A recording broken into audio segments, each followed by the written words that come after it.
Just a reminder that any thoughts, opinions, and points of views expressed during this podcast are those of the individual and not of the Grand Lodge, appendant body, or concordant body that individual may belong. Hey, everybody. This is Jeff Bennett, your host for Pen and Compass. We're glad that you're here for this episode with Chris Galloway, one of my buddies here in Texas.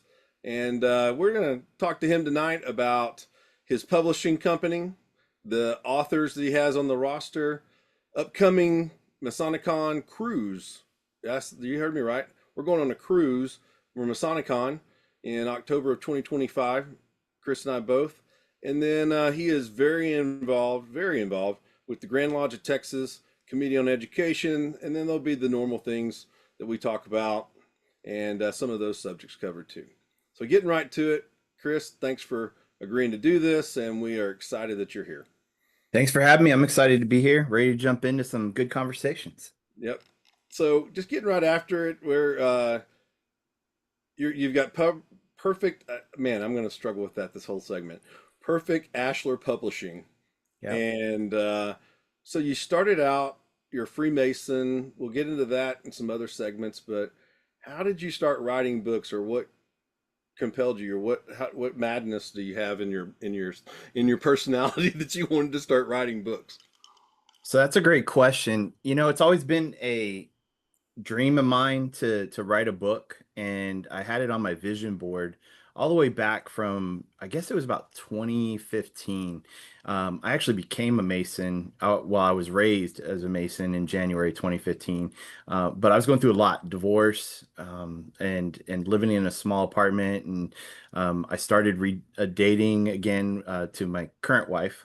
We've been together. We're going to be 10 years in February of next year, 2026. And we sat down with my kids and we did a vision board for ourselves, each one of us, and I put books on there as one of the things I wanted to do is publish a book. Well, I also had on there that I wanted to get my PhD, and so I started going to Texas State to get my PhD in school improvement, and focused on that for a long time.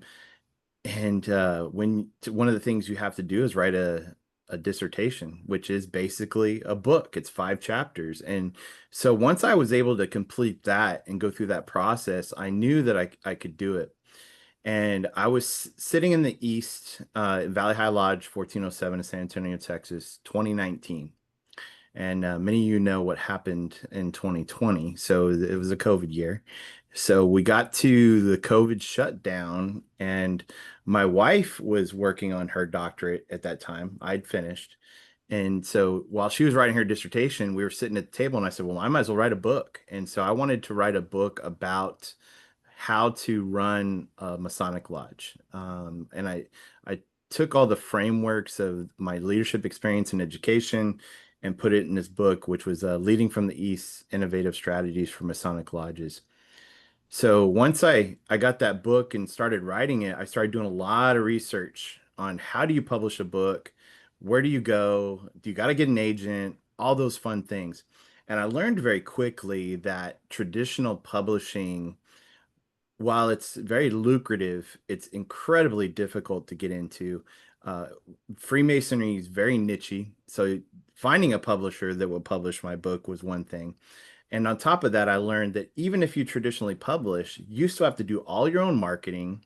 You have to go out and schedule your own signings, unless you have this book like that has been selling wildly online for a long time, or was already by a famous author. Chances are it's going to be very slim. And only about, on average, a lifetime of a book, authors sell about 200 copies. So I said, you know what? I'm just going to go the independent publishing route and self-publish.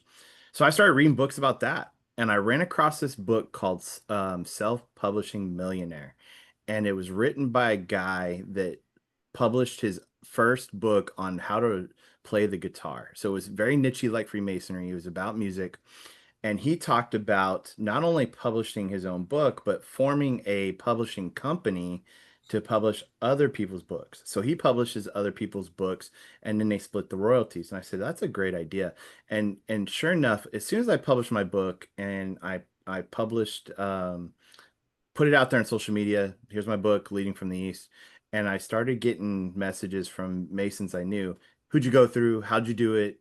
And I Right. said, man, I'll publish your book for you. And so we started working out and it's just kind of spread from there. And so now we're actually expanding out of Freemason books and going into education books and some kids books and those type of things. So I actually noticed that while I yeah, viewed the website, and that was a change from I think our conversation that we had that kind of really sparked this January of 2025 earlier this year. yeah.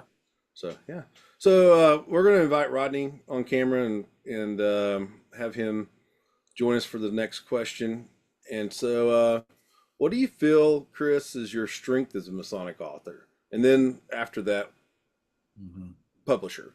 So you kind of delved into that a little bit, but Yeah, so as a Masonic author, I think that what I've heard most from the people that have purchased my book is that they like that I'm very real, that I'm not just saying, here's a potential strategy you can use.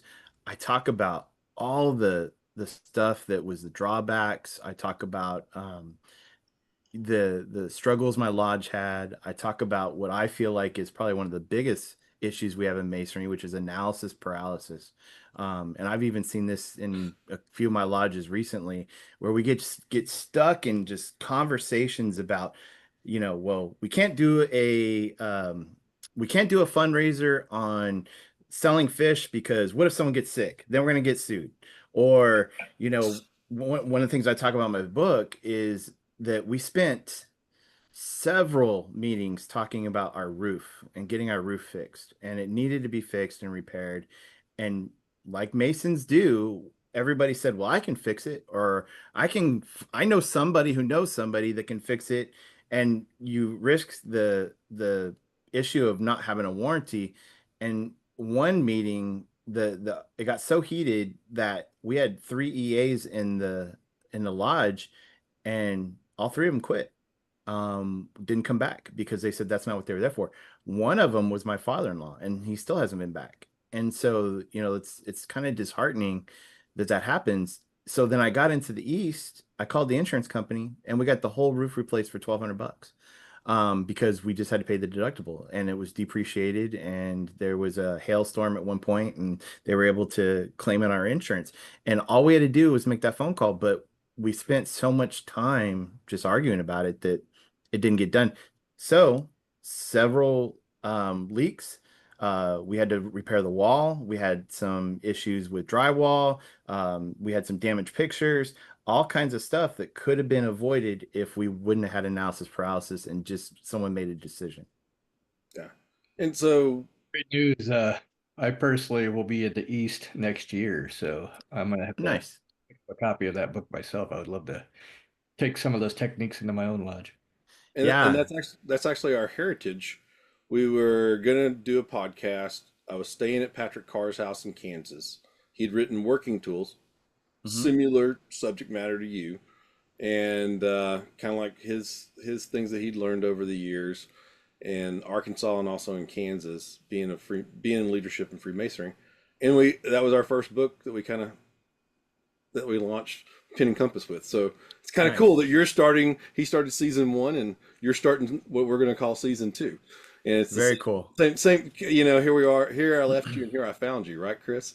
Yeah. Yeah. That's Very much awesome. like that. So So, you kind of go ahead. yeah, I was gonna say, so the second part of your question, which is the publisher, Yeah. right? So my strength is the publisher. I think that one thing that I do is um and I'm just and you guys are going to hear it first here actually. So one thing that I've done is I've been able to publish without charging anybody, and I invested myself my own money into the cost to set the interior design, to get the covers created.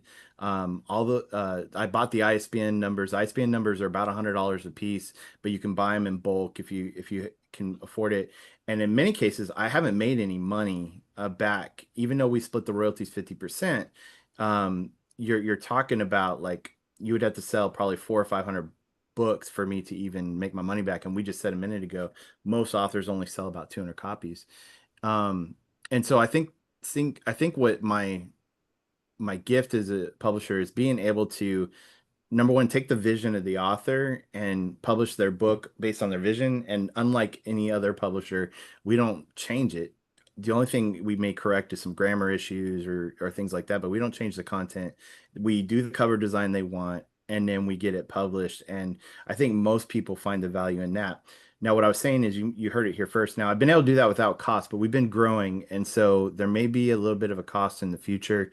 And when I say a little bit of a cost, I mean, it cost me about $500 to publish a book. So we may be splitting the cost now versus me taking on the full cost. But that's just because I want to publish more books.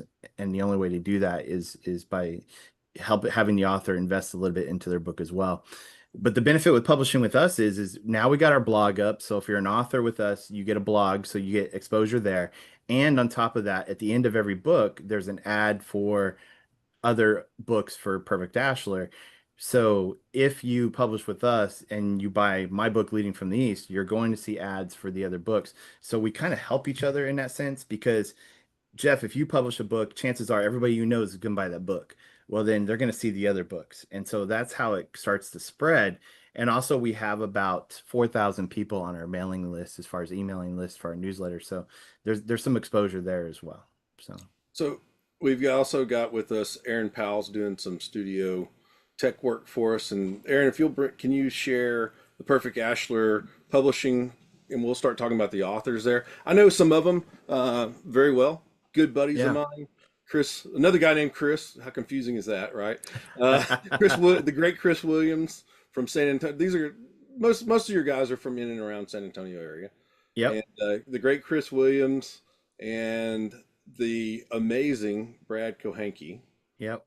and then Bill Boyd and his just awesome fantasy that he's also William Boyd and he has what is his he's got a Facebook page for his kind of Yeah. author side of it. He has he's got a blog himself.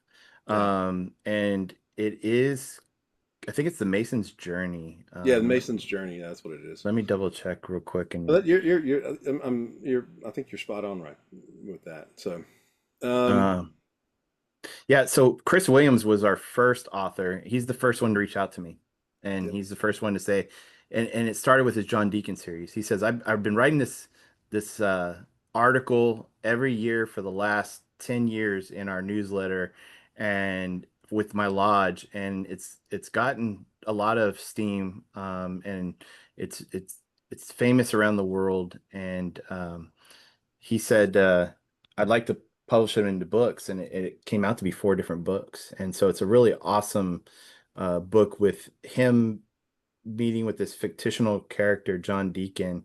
And if you click on Masonic Books, you should be able to see the books there. and Um, and I also remember when I didn't know Chris as well, was this like about 5 years ago, 4 or 5 mhm. years ago, you had him. He was also publishing these in our Texas Mason magazine. Yep. It's the Grand Lodge, Yeah. the official publication of the Grand Lodge of Texas.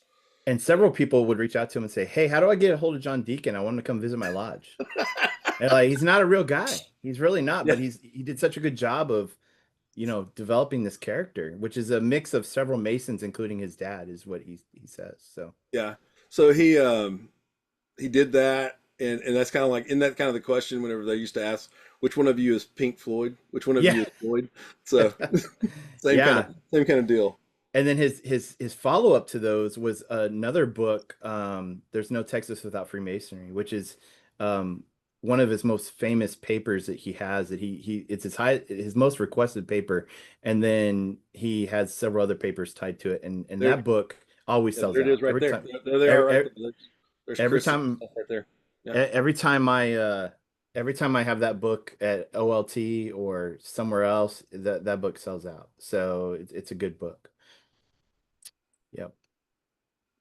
And then you mentioned Bill Boyd. Bill Boyd's got his Noah series. It's a fictional series about Noah's adventures through Freemasonry and coming to the gate, the Heaven's Gate. And so there's a I'm not gonna give it away, but there's little Easter eggs in there about, Right. Freemasonry. And then Same. so that first book of his is um Trials at the Gate, Noah's Quest. And then he's also got In and About the Lodge, which is a bunch of different. So I actually have a bunch of Bill Boyd's books. He publishes quite often. So, and he's got another one coming real soon, an update to his Noah series. I And so, think, he's one of the reasons that I started this. He's one of those hidden jewels mhm. sitting out there, and he's a quiet, just a great guy, and he's we're gonna have him on an episode, which you and I had already talked about that, but even before you and I got hooked up, I even had him on the list, and so we're gonna talk, and I think we're gonna try to do it. Bill and I have talked about this, and then Matthew, Roger, Crispus, and I have talked about this, and Rodney. We're gonna try to. I'm not gonna be the host for Pen and Compass. I'm gonna maybe be like more the announcer, and I'm gonna Yeah, let Matthew Roger Christmas, because he's such a just a freak. He's just a geek about anything Freemasonry and Noah and Noahshite and all that kind of stuff. I'm not gonna do the interview justice. So it's gonna be yeah, the first. That's our goal here in the next couple of months, is to get the three or four of us and involved in that episode. So it's really exciting. And very cool. so yeah, so we're taking care of things for you and your authors and your publishing company for sure.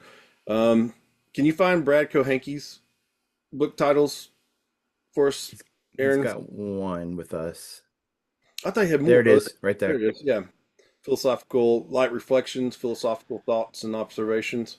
Maybe Yeah, I'm used so to him doing so many papers and presentations and stuff. so he was the second author we published.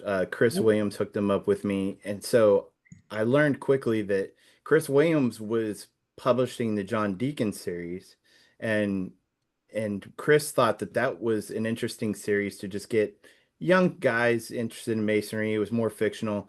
Well, Brad, he was publishing like a follow-up to that that was more esoteric and more academic. And so in that book, that's all his academic papers from that newsletter. So interestingly enough, Chris and Brad's books, first books, were all from newsletters from that they had from their lodge, Davy Crockett Lodge. So, Yeah, they're a dynamic duo. They yep, are driving force. They have an amazing continuing. What do they call it? CME in the San yep, Antonio Scottish Rite Education Committee, and I've visited in person. Um, if you know the right people, you can get yourself an invitation online if you're qualified, and they just do Brad doesn't. Both of them will just it's a Zoom meeting, and they'll just start sharing the screen or whenever you're live there and whatever's going up on the screen.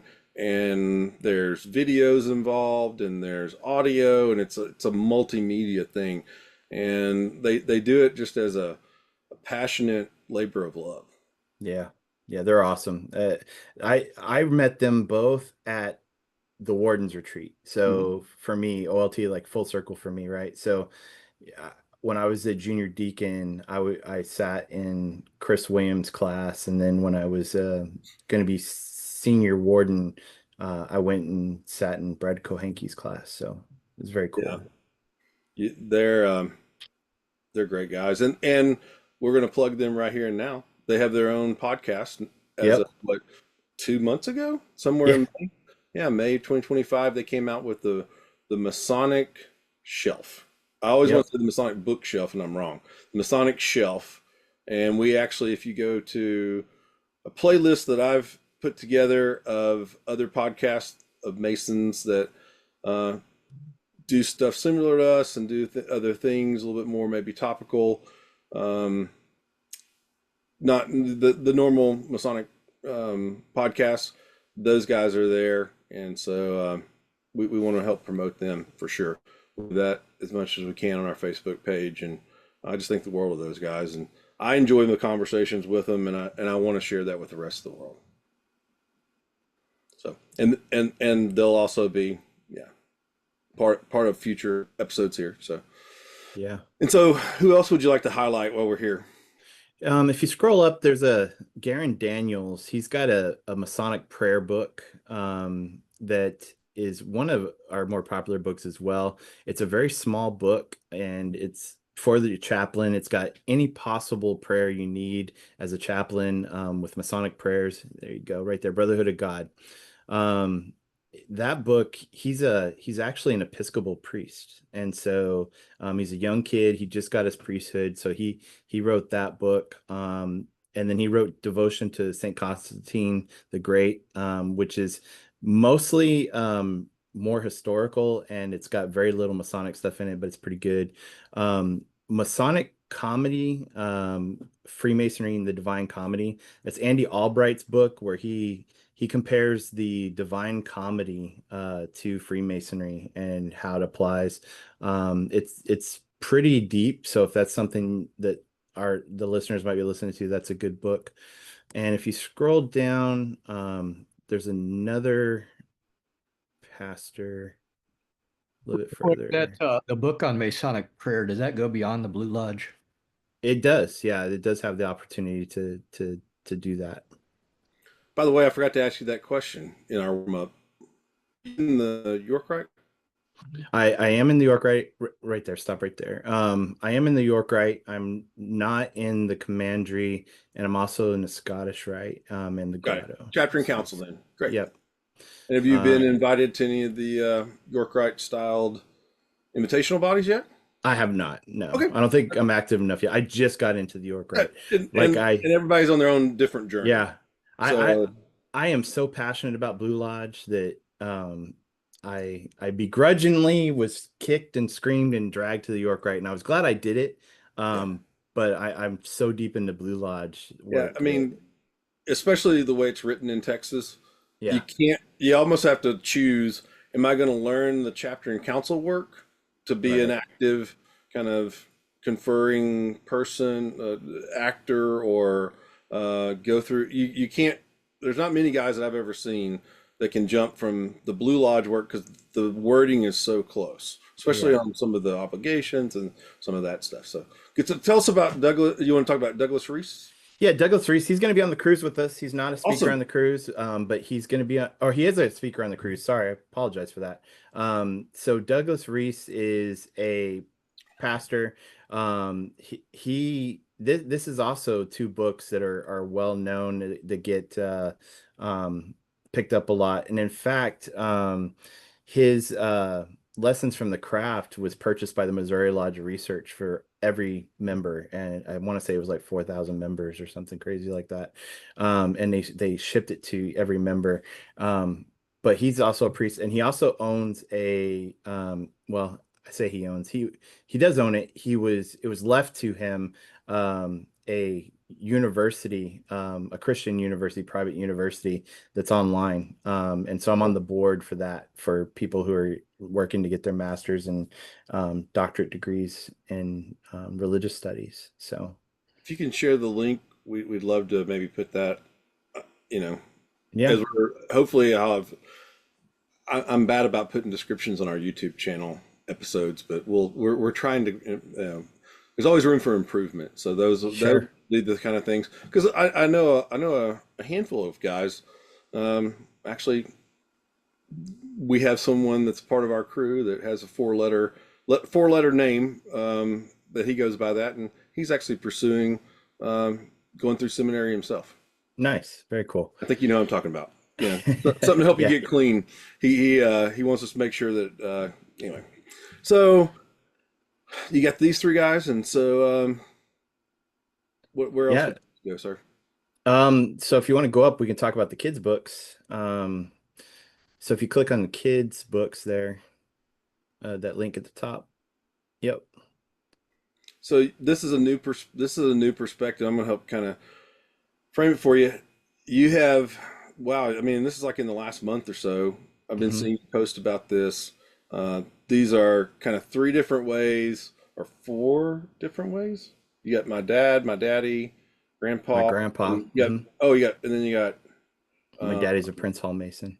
yeah, and Uncle and Tim. Uncle Tim is a steward, which is Yep. he's a Freemason too. So Yeah. you've So written four of these. Yeah, so well, one thing that I wanted to do is when I first got into masonry in 2015, my oldest daughter was a teenager. My son wasn't quite a teenager yet, but my daughter asked me if Freemasonry was the Illuminati. And so I didn't know how to talk to her about it. I really didn't. And I didn't know how to explain it. And they always tell you when you're going through your degrees, don't go researching stuff online, right? So you don't go reading stuff you shouldn't be reading. And so I didn't do that. And so I didn't really know how to explain Freemasonry to her. So I wanted to create books that allowed parents to sit down with their kids and read the books to them, or the kids could read the books and just open that dialogue and conversation. And just for example, it explains that my dad, my grandpa, they go to a Masonic lodge that's like a clubhouse, and it's got the kids standing on a tree house with a square and compass on it. So it kind of explains to them, okay, it's like a clubhouse, and then it talks about what we do as Masons and how we help people and those type of things. And so and it even To goes build into forts and have pillow fights. right, exactly. And it goes into the different aspects. Now, my daddy is a Freemason was my first book, and I got a lot of feedback from people saying, "Well, why don't you have a girl version? I don't have boys." And so I said, "Well, I'll get to it." And I wanted to do my grandpa because I knew a lot of grandpas, and that's where I learned about masonry. And like anything else, things get better, right? So I might have to go back and do my daddy's a Freemason to make it a little bit better. But my grandpa's a Freemason went in, Second edition or yeah, because revised edition or something. Yeah. my grandpa went deeper into it, and I talked about the appendant bodies. I also talk about DMLA and those type of things, and he gets involved in DMLA.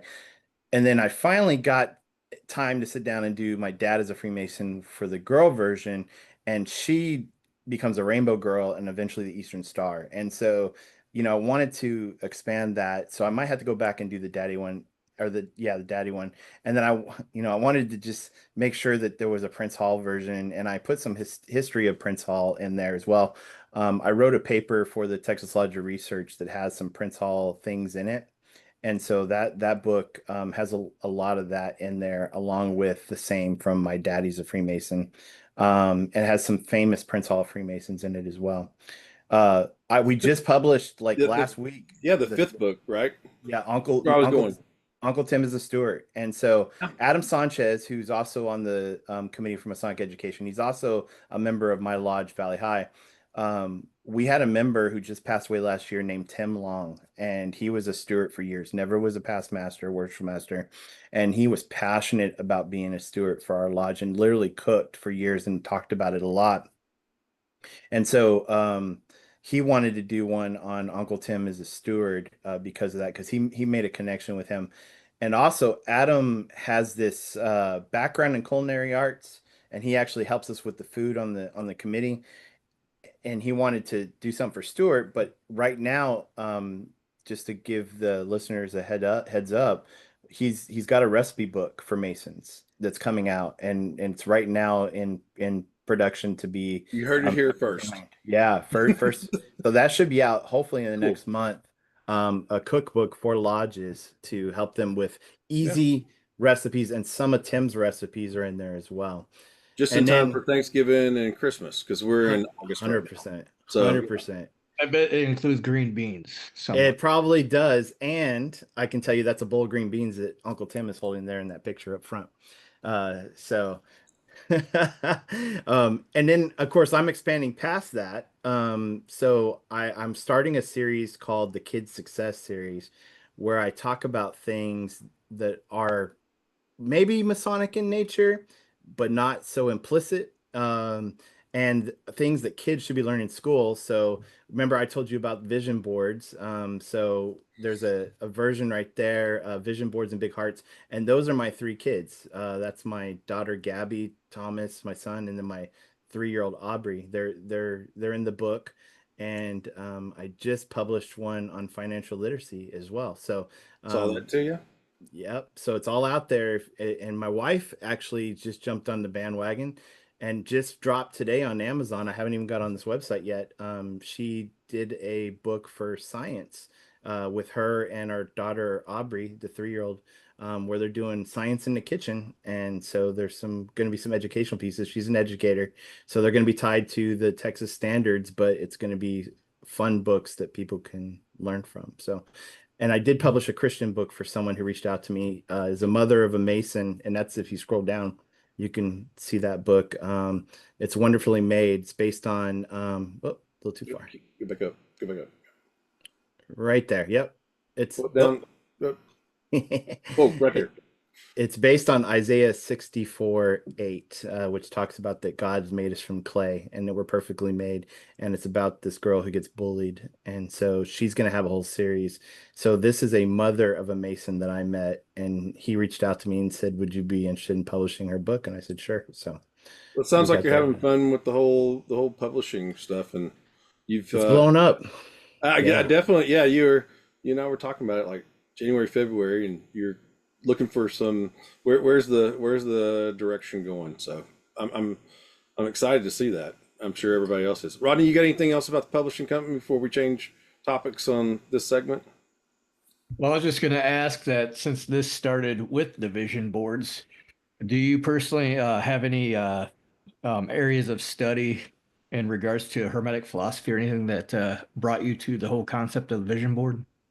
Yeah, so I really dove deep into the law of attraction, and I actually have a presentation that I do at lodges about the trestle board, and I compare the trestle board to a vision board, and we talk about different scriptures and those type of things, and how the vision board really is our trestle board, and so we kind of dive into that when I do these presentations at Masonic lodges, and just about energy work.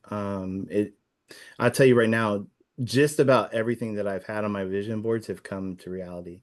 And that's because I have taken the time to raise my level of energy, focus on it, and just be patient. And it tends to come. And so I don't know why it happens that way, but it works. And so it's pretty awesome. One of the stories I tell is when I became a superintendent, I was a school superintendent. And I applied to 47 jobs with no interviews for superintendent. And I had my PhD, I had the experience. I thought, man, I thought I would have an opportunity. So I thought back to when I had my vision board and I said, well, let me just create a fake newspaper article announcing me as the lone finalist. And I took a picture of myself and I typed out an article. I didn't say the school district and I put it on my mirror. And as I brushed my teeth, every day I looked at that. 3 months later, I had 2 interviews. I was the top two for both interviews, and I turned down one job and took the other job. And then when the newspaper article came out about me being named lone finalist, it was almost identical to the same picture because they asked me for a picture, and that was the picture I sent them to the picture that was on there. So it works. It's just all about just focusing on positivity, gratitude, and raising your level of energy, and just putting it out in the world. Exactly. I Well, think very where you lost me at was I like the first two things I think you said in there. In the beginning of that is the patience part. I think was where you. I don't have it. I don't have it either, but Well, some I had to be quiet long enough for you to finish that other thought. So yeah. well, we just exemplified that, right? So yeah, Yeah. almost like you well, it all starts in the mind, and then you have to tune your mind to that frequency of what you want to attract, and then Yep. it happens. Yeah, and then how do you know the frequency? That's the part that's like, okay, but what you notice is things start aligning themselves. I'll just give you another example. This is Masonic in nature. So, and some people could say it's luck, being blessed. So I moved 7.5 hours away to take that superintendent job. I'm sitting in my office in Northeast Texas, literally, I think we're 30 miles from Texarkana. So we're like right on the Oklahoma, Arkansas border. And I'm sitting in my office, and my secretary knocks on my door and says, hey, there's somebody here who wants to talk to you about some ads that he wants us to buy. And I said, well, give me 5, 10 minutes. He comes in, starts talking to me, and he says, hey, is that your truck outside? I said, yeah. He goes, are you ever at home? I said, what are you talking about? He says, I saw all the Masonic symbols on the back of your truck. I'm a Mason too. I said, oh, really? Oh, cool. And he said, and I'm the deputy Grand Master for the Grand Lodge of Texas. I was like, oh. Cool. I hadn't been to Grand Lodge yet, even though I was a past master. Like I didn't go, and so I really wasn't deep into it. But I had on my vision board at the time, I wanted to be more involved with Grand Lodge, and I just didn't know how to do it. So I told him, I said, "Hey, do you want a copy of my book, Leading from the East?" He said, "Yeah." I said, "Give me your address. I'll ship it to you." So I shipped it to him, signed it, shipped it to him, and then fast forward about a year later, and I get a call from Cody Cockcroft, and he was the chairman of the Masonic Education Committee, and he reached out to me and he said, "Hey, your name was, given to me, and would you be interested in volunteering? And we might have a spot for you." I was like, "Sure." So I started going to OLTs, volunteering, got put on the committee, which is a Grandmaster appointment. Yep. It wasn't until 2 years later when I finally got Cody locked down. I said, "Who nominated me?" He said, "The person who came to your office, G. Clay Smith, who was Grandmaster at the time." And I said, "Oh, wow. So, what are the odds that G. Clay Smith would walk into my office 7.5 hours away from San Antonio when I was superintendent, and me giving him my book would get me put on the committee?" And then I was named chairman not even a year later because Cody resigned, and Cody thought I was doing a good job, and he, I graciously accepted it. So that's just another example of you put on your vision board and it starts aligning for you. How far out did you put that on your board before he stepped into your office? Yeah, that one was on my vision board for a couple years. So once I got out of the East, which was in 2021, I wanted to be more involved with Grand Lodge, and he stepped in my office about 2023. Yeah, so Yeah, that'd be about you know, right. yep.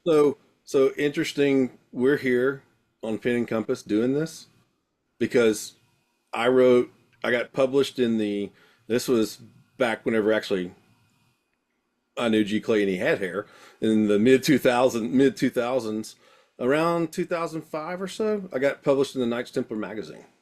Oh, nice. Wrote an essay, very esoteric, very mystical essay. Got published.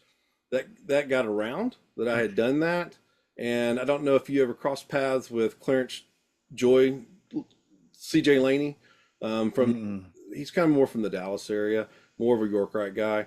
Whenever he became same kind of thing, he was about to be Grand High Priest, and he came to me and said, "I want you to write Masonic Service Bureaus style short talks, but make those for the Royal Arch chapter.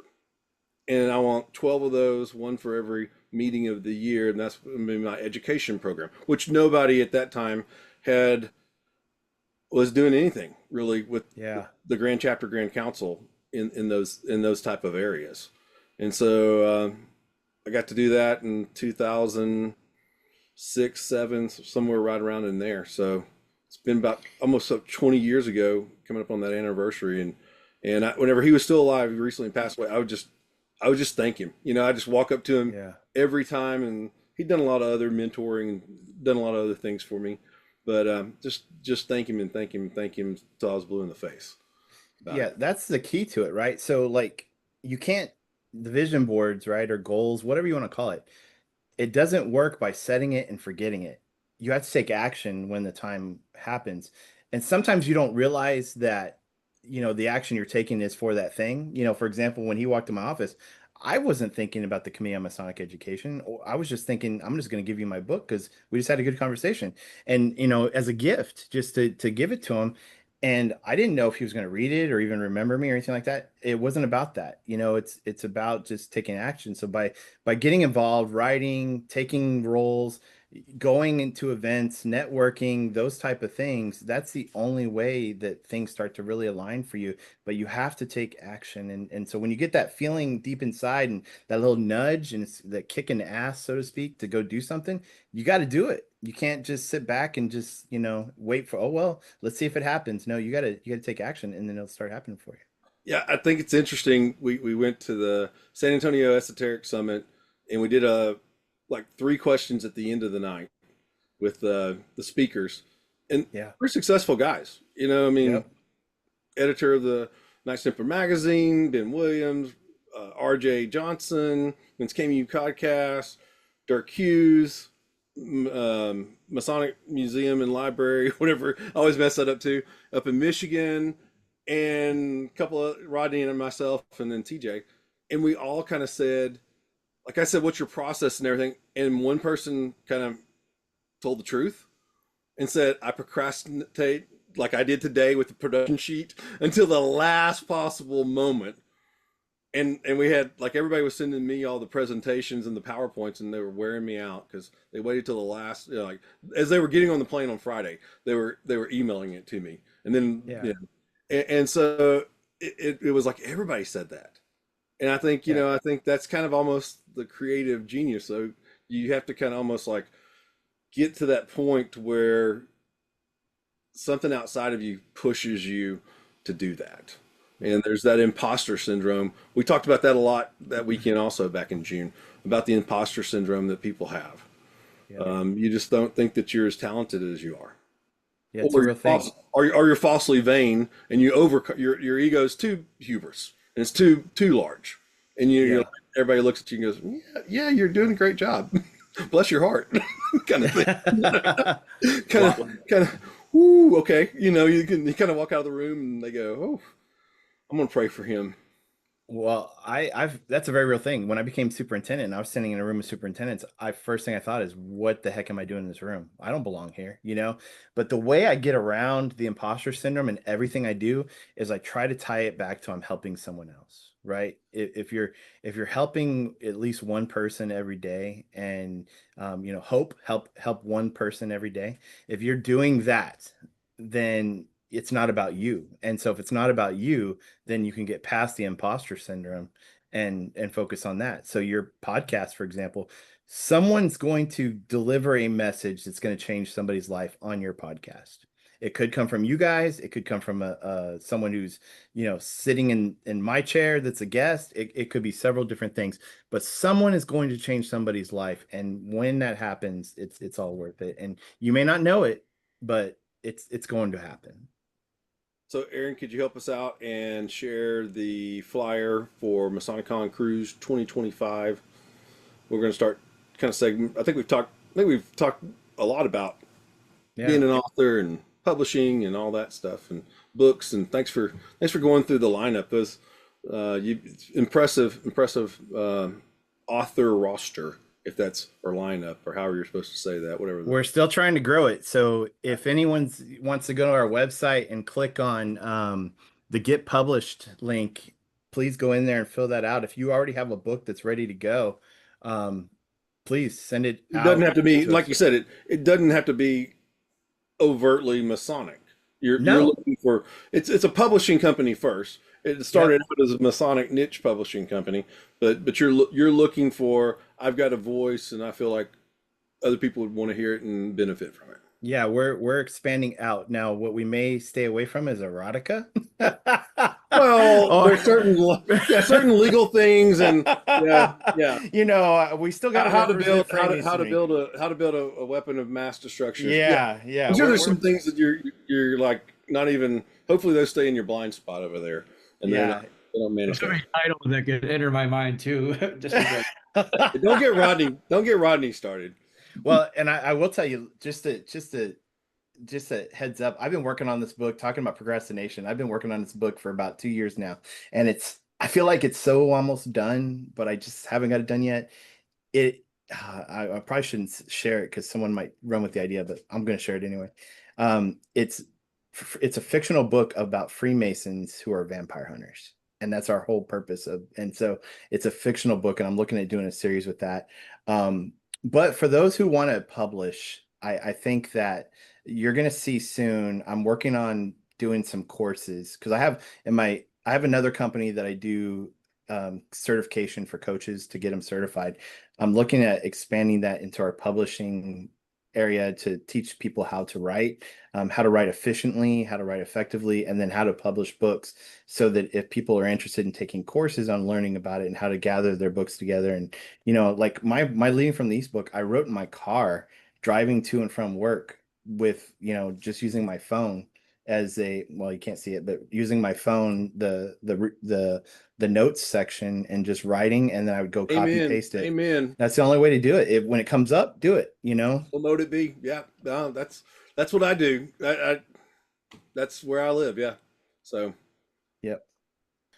Well, good. Well, I'm excited. This is how you and I really connected. Hmm. It's December of 2023, and you always love it whenever you have that Masonic buddy. Well, he's past that. He's like a family member that is a Mason now. Kadeem Lowe Yeah.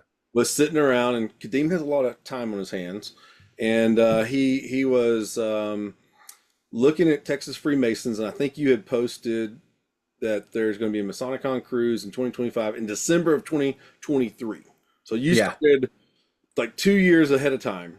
You started Yep. planning all this, and this is confession 1277 for Jeff. My wife had been just like I just didn't want to go on a cruise. I just would rather go do other things in my life from my vacation time and those resources. But it became after 20 something years, we're in our 30 something years of marriage now. But it became, every time that we seemed to be around our friends or our sister-in-law or something like that, it would just be like, well, he won't take me on a cruise.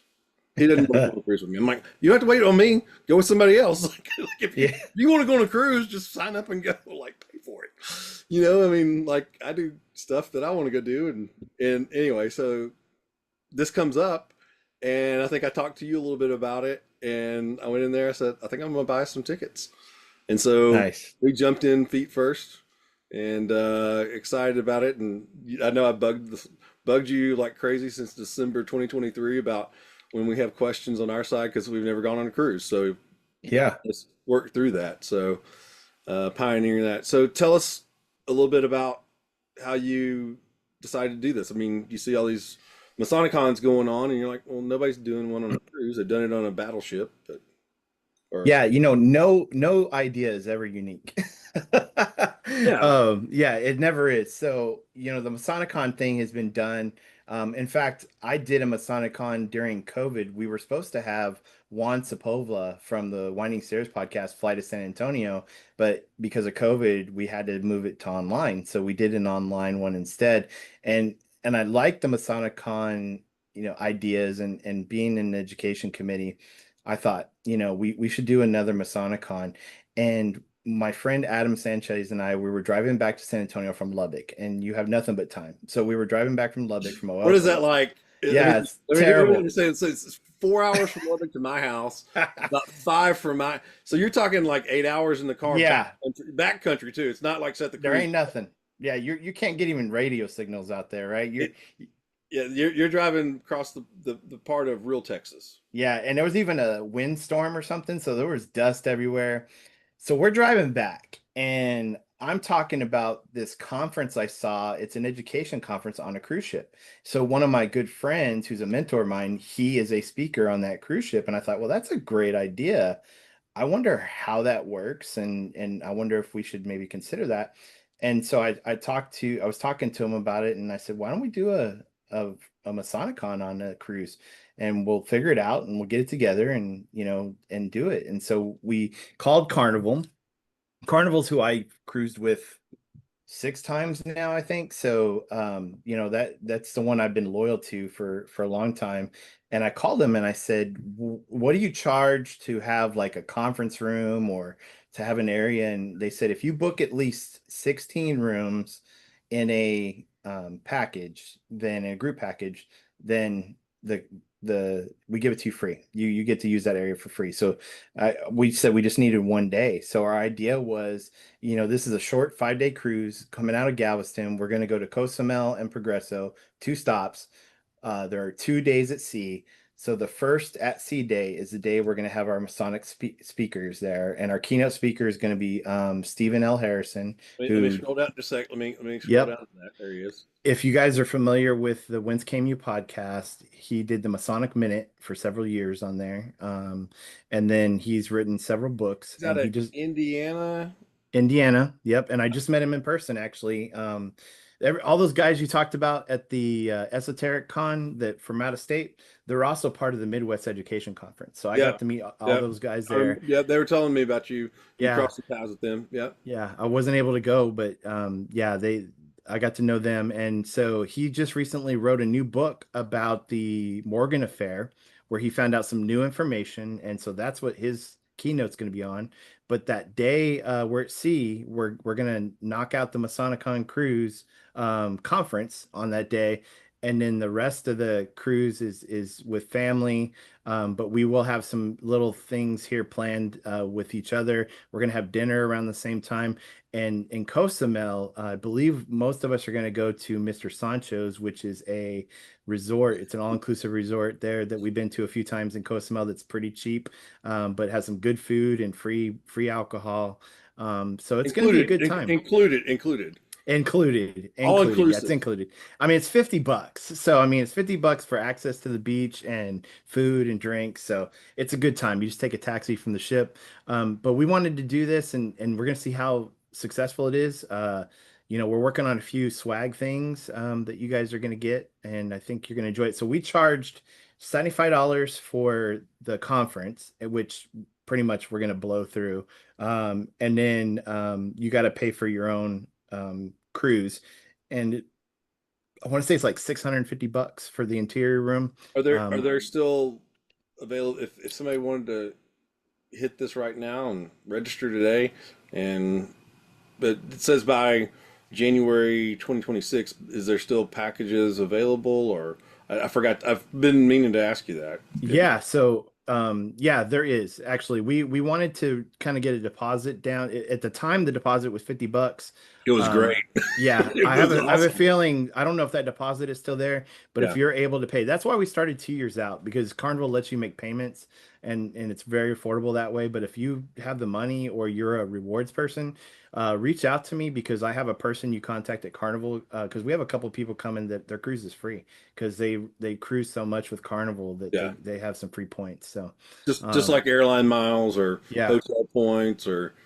Uber, everything's got that great reward stuff. So that's cool, So man. I think we're up to 26 or 27 Masons that are going on this cruise, including, the speakers.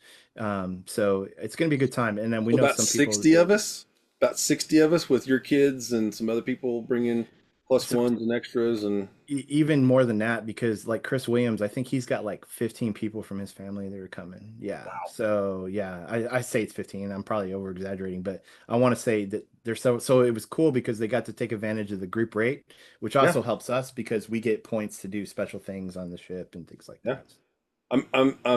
I'm actually I can't tell you how opposite I am about this. If we'd been going with, just I mean that's a beauty of Freemasonry sometimes, right? Yeah. You do things maybe that you normally wouldn't do, or you get access to things, and sometimes we do get some nice little VIP perks just by being a member and having that dues card, and Yeah, it's and gonna be a being blast. somebody easy to get along with. So tell us about additional Masonic speakers. I think I know three of us. Well, Chris you Williams. included four of us, and then Yep. Adam. I guess five of us. Yep. Chris Williams, you, Kerr Morton is going to be one of the speakers as well. Okay. Yeah. He's on I the know. education committee. Yeah.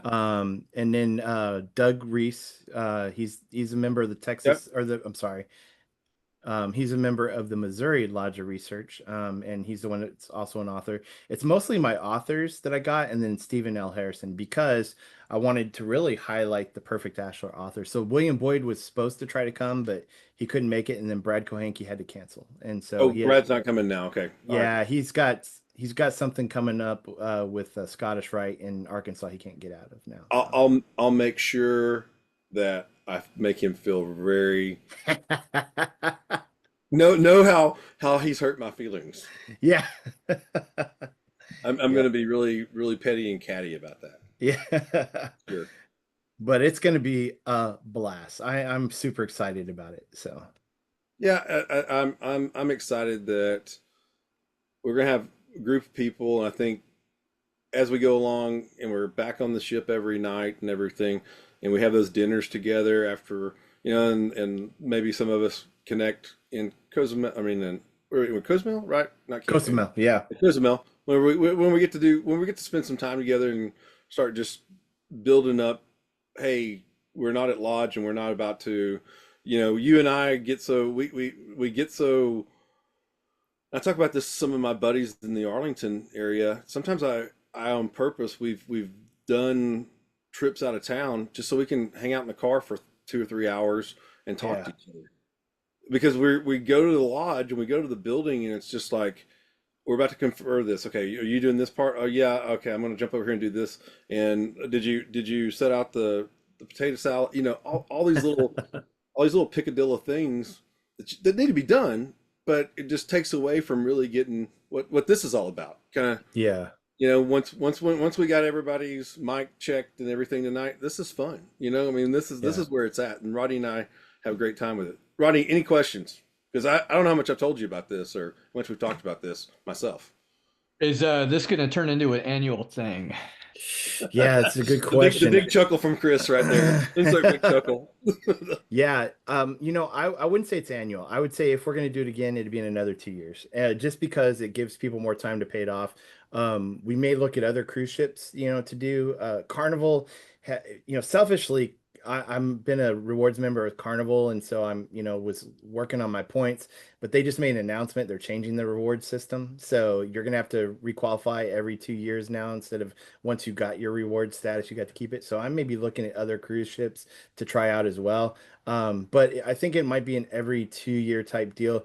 I do know somebody in the San Antonio area that's got a travel agency company that he had talked about, that he could help with cruises. And I forgot to reach out to him for this, and I could shoot myself in the foot for that, because he probably could have gotten it cheaper for us. But there are some opportunities, and just going back to what Jeff was talking about, every time someone asks me about Freemasonry and what it means to me, I get more outside of the lodge than I do inside of the lodge when it comes to Freemasonry because of this piece, getting to meet new people, going on trips, visiting other lodges, the historic aspect, going to a city. Like when I go to Dallas, I'll probably look for a lodge that's having a meeting and just go to that lodge and just drop in. Those type of things are exciting to me. Masonic Not, road trip. yeah, 100%. We're traveling men for a reason, so let's make it fun. That's my favorite part. Yep. So I think also Carnival was your choice because we don't have that many options out of Galveston, and it's a pretty Texas based. It's almost like the Texas Masonicon Cruise 2025 because I mean there's a couple people from out of state, but it's Yeah. pretty much the core of us from here, right? Yep. From the Yep. 27 or so guys that they're Yep. coming in, and Galveston's gotten really popular since Yep. they've made it a port. We used to have to go to Florida to do cruises. So Yeah, we did one out of Florida. Couldn't stand it. So I'm glad to be back in, coming out of Texas. flying to Orlando, take a Yeah. bus or whatever over to Cape Yeah. Canaveral, or flying There's to always a flying there's to always a Miami and risk. Fort Lauderdale and go. Yeah, There's always a risk that you're going to your plane's not going to make it. I will say, since there's going to be a bunch of authors on there, including Stephen L. Harrison, bring some cash because I know that they're going to want to sell some of their books there. So and sign them. exactly. So leave some open space in your suitcase. Yeah, right. Yeah, when you're not bringing your what you can bring like one bottle of wine on Yeah, you without can bring like one bottle of sealed and alcohol, drink it. Yeah, sodas. drink it in your room. Bring your own Yep. opener. Corking fees. All right, Yep. I'm feeling corkish myself, but anyway. So anything else we need to talk about on this, Rodney? On this little piece right here? I'll just give a final word on it. It sounds extremely exciting. I hope it continues on because I personally do not know anyone doing a Masonicon cruise, and it just sounds insanely good. Yeah, we'll take lots of pictures so that we can advertise the next one with pictures We'll, and we'll make videos. we'll be like just Pink Floyd you and just be like, wish you were here. I love it. I will personally figure out a way to send that and tag you on Facebook the week of. You know what, Jeff? We should record Chris and a Chris, episode. I'll have one Chris on one side and one Chris on the other side, and just be like, "What up, Rodney?" Yeah, Jeff, we should probably record an episode on there, and Ooh, I don't know. Yeah, we could. maybe one without video. We'll just do the audio.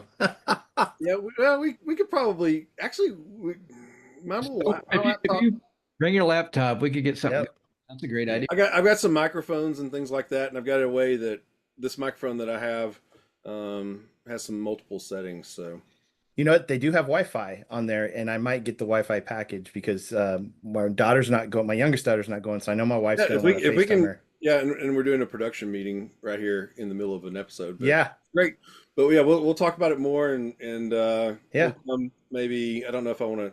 I'll probably bring my other microphone. That's not my nice one, my studio microphone versus Yeah. travel one. So yeah, but that's doable. That fits right into my satchel that I always bring, my man purse that I bring for my presentation side of things. I So am picturing you with a fanny pack. I don't know why. Good. you just sparked something that I'm not going to say online. I'm not going to take it there. We should all wear matching fanny packs on the cruise ship. Everybody wears matching shirts. We wear matching fanny packs. Goodie bag will be the fanny pack. Yeah. You know, that can be arranged. How many? Yeah, we'll talk about that. We'll see. Yeah, my favorite color is pink, by the way. Not surprised. All right, well, this ends segment one here, part one, whatever we're going to call it, and we're going to take a break right now. And obviously, we've had a ton of fun. This has been awesome. We're already in cruise mode. We're blowing up, just like the picture behind me. And come back, and we're going to talk more about the Committee on Education for the Grand Lodge of Texas and some other things that Chris has going on in the next segments, and then we're going to get to know Chris a little bit better towards the end. So I know these are long episodes, but stick around with us, come back, and check it all out. So for right now, this is Jeff Bennett and the rest of the Pen and Compass podcast crew, and we'll see you on the other side.